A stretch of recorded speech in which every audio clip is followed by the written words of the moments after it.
Hello, friends. Let's imagine for a moment that you and your friends are playing together. Sometimes things go really well. Everyone is laughing and having fun, but sometimes maybe someone gets upset, or there's a disagreement about whose turn it is, or someone feels left out. That's what was happening in Corinth.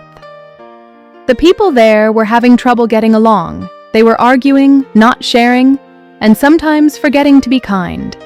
Paul heard about this, and he wanted to help. So he wrote them a letter full of advice, encouragement, and love. Let's open up Paul's letter together and see what he wanted to tell his friends and us. First, Paul wanted everyone to remember the most important thing: love. In chapter 13, Paul writes all about love. He says love is patient and kind. Love doesn't get jealous or brag. Love isn't rude or selfish. Love doesn't get angry easily, and it forgives. Love is happy with the truth. Love never gives up.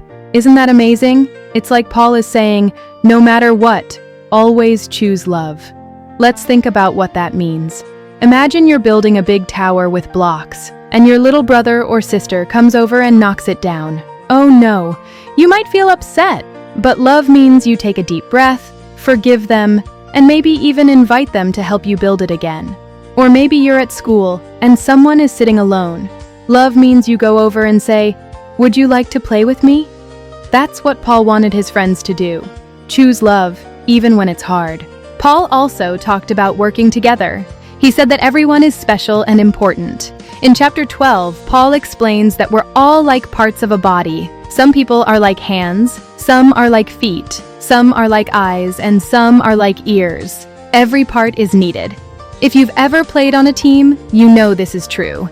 Maybe you play soccer. Some people kick the ball, some guard the goal, and some cheer from the sidelines. If everyone tried to be the goalie, the team wouldn't work very well. Paul wanted his friends to know that everyone has a special job, and when we work together, we can do amazing things. Let's use a fun example. Imagine you're making a big ice cream sundae with your friends. One person brings the ice cream, another brings the sprinkles, someone else brings the chocolate syrup, and another friend brings the cherries. If everyone brought only sprinkles, you'd have a lot of sprinkles but no ice cream.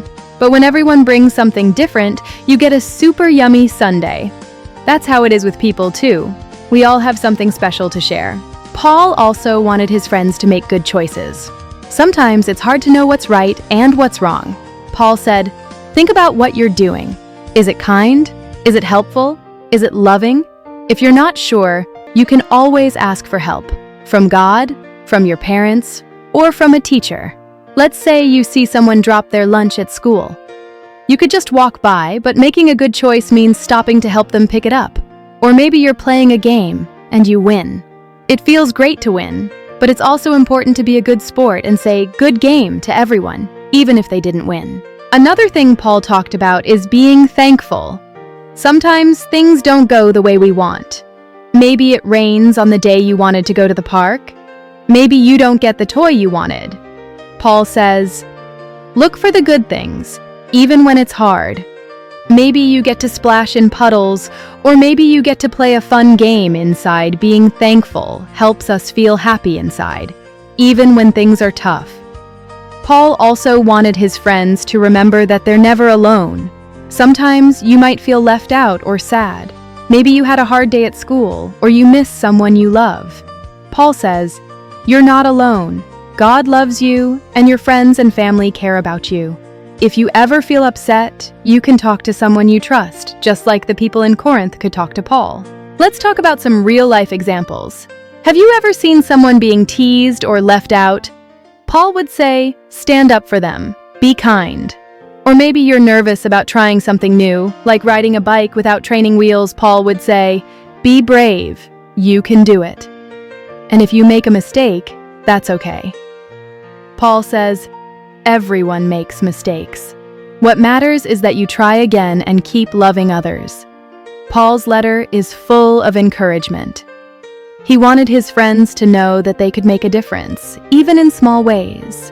Maybe you help your mom or dad set the table for dinner. Maybe you share your favorite toy with your little sister.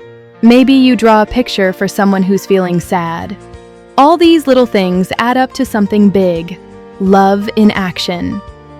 Now, let's think about how we can use Paul's ideas every day. Here are some simple ways. When you wake up, think of one thing you're thankful for. Maybe it's your cozy bed, your favorite breakfast, or your pet.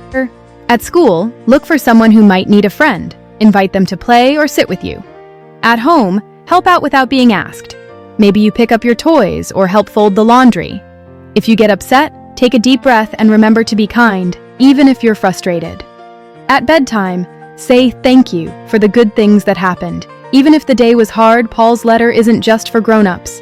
It's for everyone, even kids like you.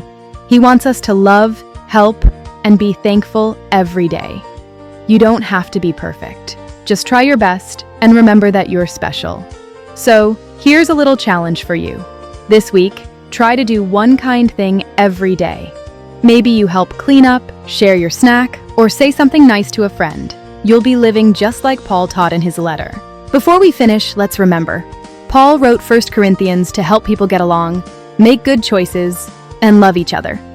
His words are like a warm hug, reminding us that we're all important and we can make the world a better place. Thank you for listening to this story. I'm so proud of you for wanting to learn and grow. Remember, you're loved, you're brave, and you can do amazing things. Have a wonderful day, and don't forget to share a smile with someone.